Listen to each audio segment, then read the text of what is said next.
What if I told you that the secret to becoming wealthy has nothing to do with how smart you are and everything to do with how you behave? That might sound strange, but think about this. Ronald Reed was a janitor. He drove a beat-up old car, wore flannel shirts that looked like they'd been around forever, and even used safety pins to hold his coat together. From the outside, he looked like he had nothing. But when he died at the age of 92, he left behind $8 million. Quietly, patiently, he had been investing in blue-chip stocks for decades, and nobody noticed. Now compare that with Richard Fiscone, a Harvard-educated investment banker. He lived in a mansion with 2 pools, 7 cars in the garage, and every symbol of financial success you could imagine. At the peak of his career, he retired early in luxury. But when the 2008 financial crisis hit, he lost everything. Bankruptcy, foreclosure, gone. One man had every advantage, the other almost none. Yet the janitor ended up a millionaire, while the executive went broke. How does that happen? That's exactly what Morgan Housel explores in The Psychology of Money. Because success with money isn't about intelligence, it's about behavior. One of the first truths is that luck and risk play a much bigger role than we like to admit. We're not in full control. Hard work matters, yes, but so do timing, environment, and chance. Bill Gates is brilliant, but he was also lucky enough to attend one of the only high schools in America with a computer in 1968, giving him a head start most people could never dream of. At the same time, his equally talented friend Kent Evans never got the chance to change the world because of a tragic accident. Success is never as good as it looks, and failure is never as bad.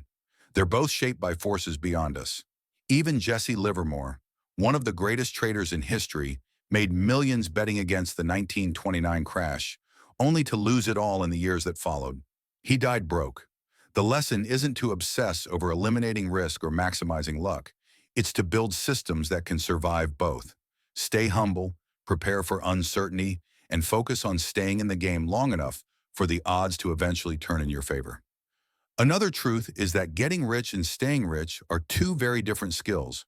Getting rich often requires risk-taking, optimism, and bold bets.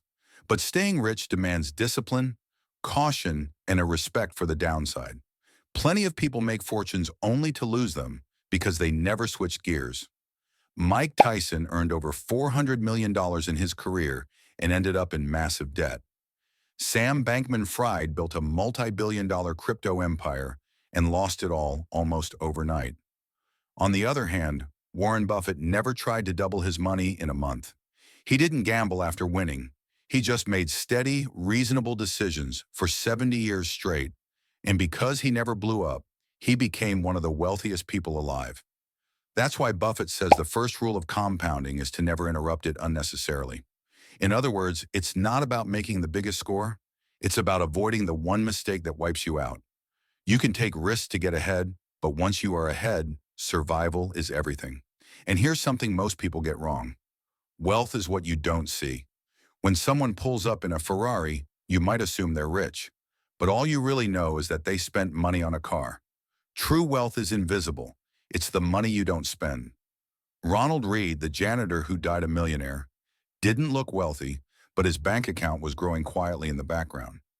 Meanwhile, many people making 6 figures live paycheck to paycheck because they confuse income with wealth.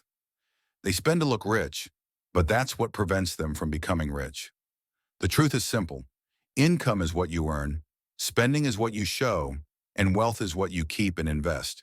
And that last part is the one the world doesn't see, which is why some people making $60,000 a year can retire early, while others earning 3 times as much can't escape debt. Wealth isn't about proving anything. It's about peace, freedom, and options. The people who seem the richest often aren't, and the ones who truly are don't need to put it on display. But even when people do build wealth, there's a dangerous trap almost everyone falls into, the trap of never enough. How much is enough? If you pick a number, what happens when you reach it? For most, the goalpost moves. Studies show people at every income level believe they need 2 to 3 times what they have to feel rich. That gap never closes unless you decide to close it yourself. Rajat Gupta had risen from poverty in India to become head of McKinsey & Company. He was worth over $100 million, sat on boards with billionaires, and had everything. But it wasn't enough. He wanted more, so he committed insider trading, and in chasing what he didn't need, he lost what he already had. His wealth, reputation, and freedom vanished. That's the danger. There's no reason to risk what you have and need for what you don't have and don't need. And yet so many do it because comparison never ends. We see people online with private jets and exotic vacations and think we're falling behind. But when you see someone driving a Ferrari, you're not admiring them. You're imagining how others would admire you if you had that car. That's the paradox. We spend money not to feel better ourselves, but to chase admiration. And the truth is, admiration doesn't come from possessions. It comes from character. It comes from how you live, not what you own. The challenge is to define your own version of enough and stop when you reach it. Because the richest person isn't the one with the most. It's the one who can say, I already have what I need. And that brings us to what might be the most important lesson of all. The highest form of wealth is control over your time. Forget the flashy cars, the yachts, the early retirement fantasies. What money really buys when used wisely is freedom. The freedom to spend your time how you want, with who you want, for as long as you want. That's the real dividend money pays. And here's the beautiful part. You don't need millions for that. Even a modest emergency fund can change your life. It gives you the power to walk away from a toxic boss, to take time off when you need it, to make choices without being ruled by fear. Every dollar you save isn't just money. It's a little piece of freedom.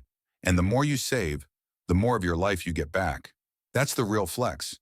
Because when you make decisions from a place of freedom instead of desperation, everything feels different. It's not about denying yourself.